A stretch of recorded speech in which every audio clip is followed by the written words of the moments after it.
యెహోవాను నమ్ముకొనువాడు ధన్యుడు, యెహోవా అతనికి ఆశ్రయముగా ఉండును, వాడు జలముల యొద్ద నాటబడిన చెట్టు వలె ఉండును. చెప్పండి, మనందరం ఎవరు? చెట్లు. సో ఇప్పుడు మన నుంచి ఏం ఎక్స్పెక్ట్ చేస్తున్నాడు? ఫలాలు ఎక్స్పెక్ట్ చేసి. ఏ ఫలం? మారు మనసుకు తగిన ఫలం.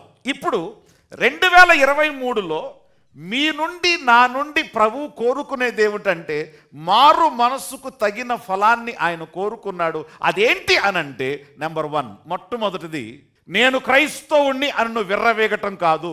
మేము న్యూ జెరూసలేం చర్చికి వెళ్తాం, మంచి వాక్యాన్ని బోధించే చర్చికి వెళ్తాం అని కాలరెగరేయటం కాదు. నువ్వు దేన్ని బట్టి గర్వించాలంటే, దేన్ని బట్టి ఆనందించాలంటే, దేన్ని బట్టి సంతోషించాలంటే అక్కడ ప్రభువు చెప్తున్నది ఏమిటంటే జీవితాన్ని బట్టి ఆనందించాలి. ఏంటి జీవితం? 2 అంగీలు కలిగిన వాడు కనీసం ఒక్కటి కూడా లేని వాడికి ఏం చేయాలి? ఇవ్వాలి. ఒక్క మాట మిమ్మల్ని అడుగుతున్నాను, మీరు మీ పాత బట్టలు, కొత్త బట్టలు కాదులే, మీ పాత బట్టలు మీరు ఎవరికైనా దానం చేశారా? మీరు క్రైస్తవులైనందుకు సంతోషించడం కాదు, క్రైస్తవ జీవితం కలిగినందుకు సంతోషించాలి. దేవుడు ఎదురు చూసేటువంటి ఫలం ఏంటంటే యాపిల్కాయ జాంకాయ కాదు మీ దగ్గర నుంచి ఎదురు చూసేది ఆయన. మీ దగ్గర ఏముందో అది లేనివాడు మీ ఎదుట కనబడితే నిస్సంకోచంగా మీరు వానికి సహాయం చేసే మనసు కలిగి ఉండాలి, సహాయం చేసే ఆలోచన కలిగి ఉండాలి.